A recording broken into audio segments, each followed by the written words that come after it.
Hey guys. Before I start, I just want to thank everyone who's here. I want to thank my family and my friends. Without my dad, I don't think I'd have any jokes to put in this speech.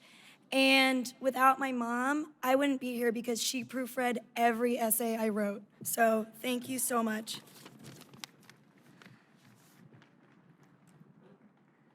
I want to begin my speech by recognizing those that stand with me here on this stage today.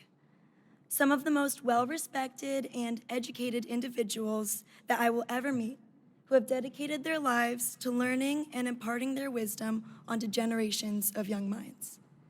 And I just got here from Kegs and Eggs at the Beachcomber.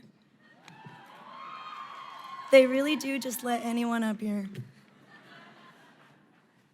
Throughout the 4 years we have spent at USD, although for some of us, about a third of it was spent trying to master the art of watching TV while attending Zoom class, we have witnessed the upheaval of many institutions along with any sense of normalcy in our lives. I still remember that day, back in March 2020, when we got the news. One more week of spring break. Wow!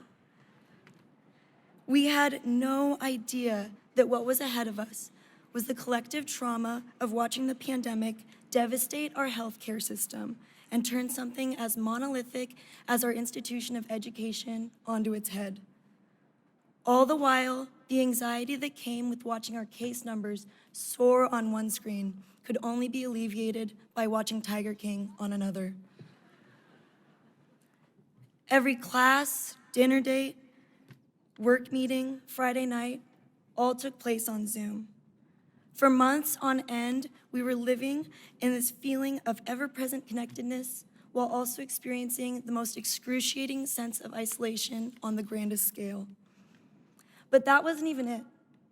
That summer, the Black Lives Matter movement erupted through the media, bringing into sharp focus the history of pervasive police brutality and violence against Black people in America.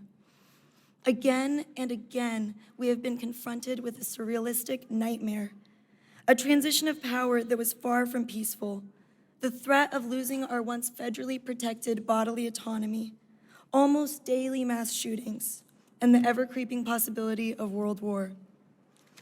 For the past 4 years, we as a class have had to face these dark realities, digest and accept them, and then forget them for long enough to complete our assignments.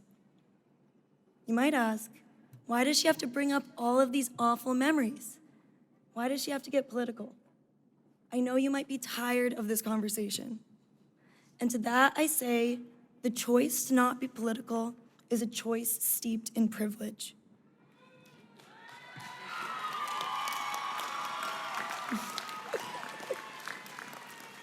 Some lives are political by their very nature.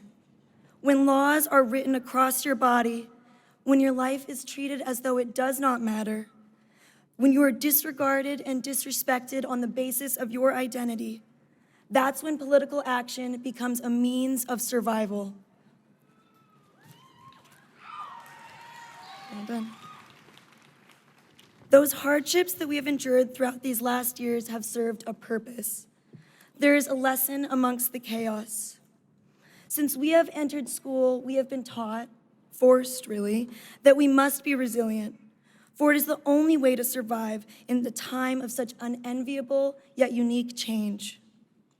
Further, with everything that's happened for the past 4 years, every test we agonized over, every weird relative fight we've had on Facebook, every piece of news that seems to be more horrifying yet baffling than the next, it is more important than ever to be a critical thinker, to demand evidence, ask questions. We need to bring to bear that which is the foundation of our education, that thirst for knowledge and growth, and apply it to every single thing we do. But while we do this, we should try to be our kindest selves. We must have patience and grace with others, and we must have it with ourselves as well. When that constant feeling of change paralyzes us, makes us feel powerless against its enormity, that is when we have to fight harder. That is, to create change or to struggle against it.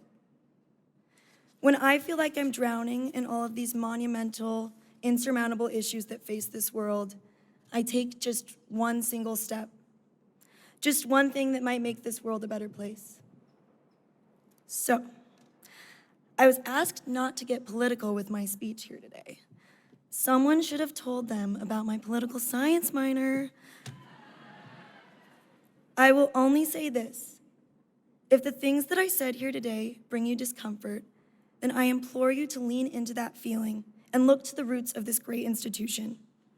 The values that guide us at USD are those of knowledge, community, ethical conduct, and compassionate service. Without these principles in mind, all that we've learned during our time here would be useless.